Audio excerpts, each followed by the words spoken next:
It is always game day in Cleveland. He's Daryl Ruiter. I'm Andy Baskin. Again, we separate the time between the Ravens loss, which was brutal, and we look ahead to the bye week and what's coming up after that. And, of course, Andrew Berry spoke.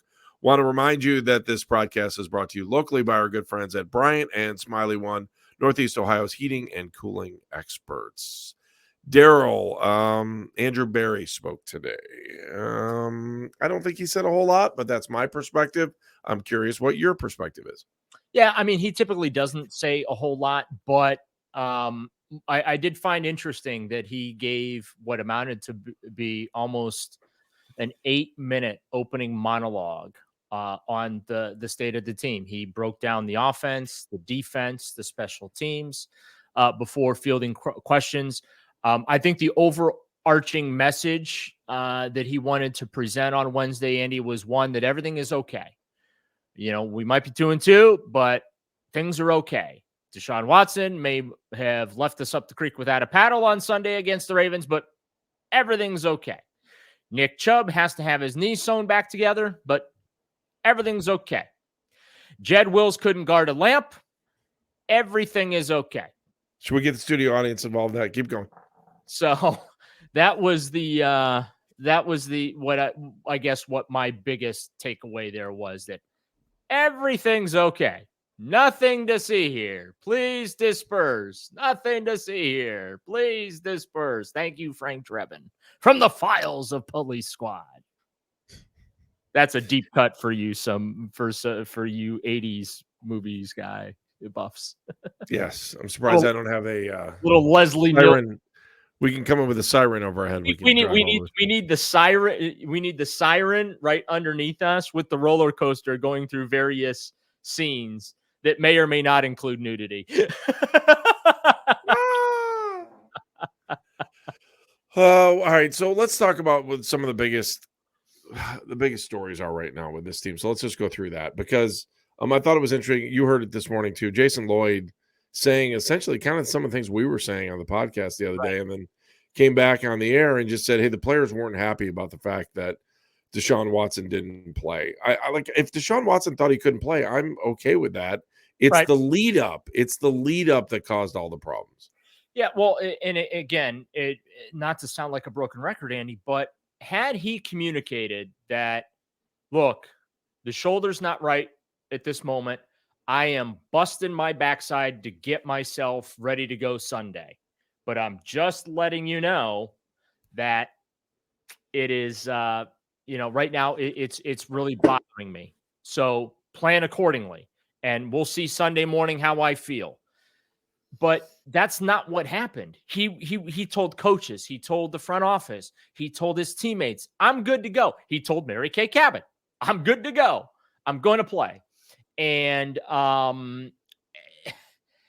he didn't play. And so it kind of, I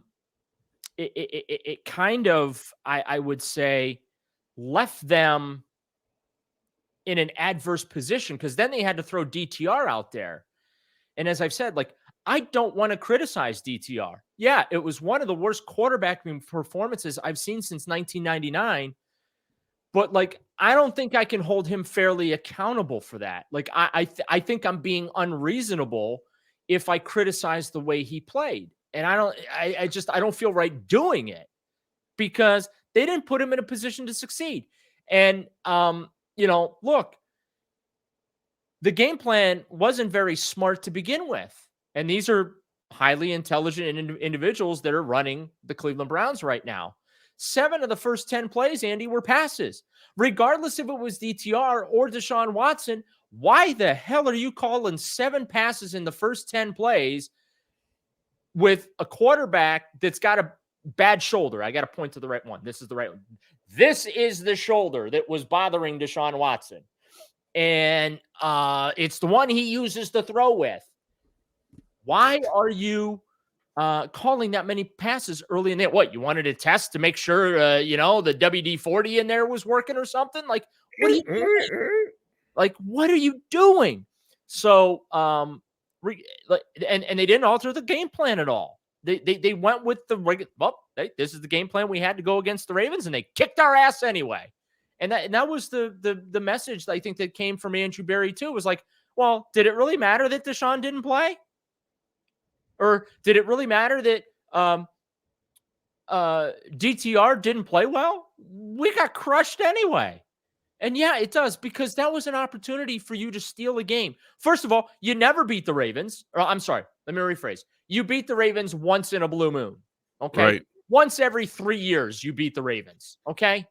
And you had an opportunity where they were down their top 2 wide receivers, their all-pro left tackle, their all-pro cornerback, 4 key pieces, and they still came in and kicked your ass up and down the field for 4 quarters. So either you really aren't ready for prime time as a football team, or what's even a scarier proposition, Andy, it all starts and ends with Deshaun Watson. Like the fate of this franchise. Yeah, now. but it's funny because he said in the press conference it's not all about Deshaun, or it's something he alluded to really close to that the offense doesn't have to rely on Deshaun. Like, okay, I would have believed that when Nick Chubb was playing here, but I couldn't believe he said that. Also, he said that Deshaun had never had a shoulder problem before, and he heard it in college against Syracuse. Because I got inundated with texts about that, and I'm reading the game story from that. Watson iced his shoulder, but said he felt no pain, according to ESPN. Right. This is on NFL.com. Right. Chase Goodbread talking about that. Now, the game was in 2016, November 5th, 2016, but he did have a shoulder injury in a game that they absolutely crushed Syracuse 54-0. So yeah, I just, again, that's the scary thing now. I kind of feel like if this guy isn't able to carry things, and Andrew, he was nice about it, because I asked him, I said, look, I mean, is all the pressure now on Deshaun to carry this thing? You lost your safety blanket in Nick Chubb, so is it all on Deshaun to carry it? And Andrew gave a very polite, nice answer. I don't think you liked the question, and that's okay. But it's true. I mean, it's true. I don't know if he could have answered it any differently. I mean, no, he's got to say, I thought he gave a great answer. Hey, we like the supporting cast around him. It doesn't just fall on Deshaun's shoulders. But guess what? The result Sunday against the Baltimore Ravens, Andy, tells me differently. It tells me that without Deshaun Watson, the Cleveland Browns are bleeped. That's what that tells me on Sunday. And Nick Chubb. And that is scary. That is a scary feeling. You were not competitive Sunday against the Ravens, right? Right. This isn't like, oh, they lost a heartbreaker. No, you got your ass handed to you for 4 quarters. You were not competitive. You were expansion era 1999 / 4-44 Cleveland Browns on Sunday with, by the way, a premier defense. Oh, and by the way, you're going to see another premier defense when you turn around the corner after this bye. But that's what scares me, Andy. Like the fact that it feels like this whole thing rests on Deshaun. Like and we talked about this on the midday show. Like they jumped in with both feet into the business of Deshaun, and okay, fine. That's the decision you made. But at what point do we get to see the dividends get paid?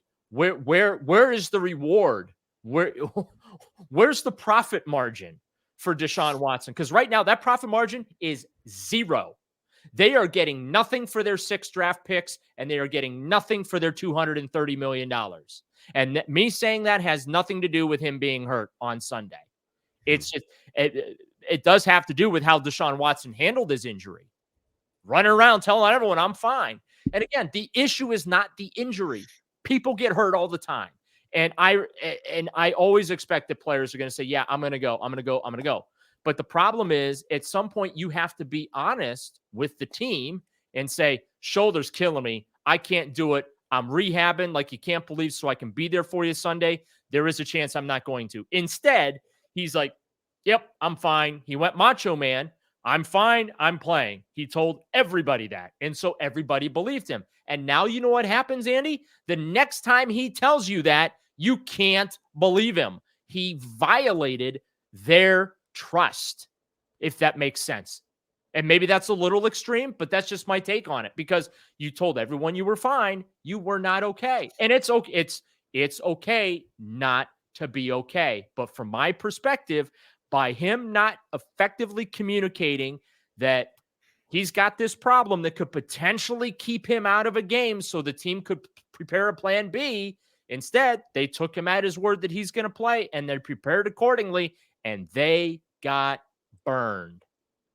Daryl, I want to talk more about the quarterback situation, and the 31st is going to be here before you know it. I'll explain what that means. Next, it's always game day in Cleveland.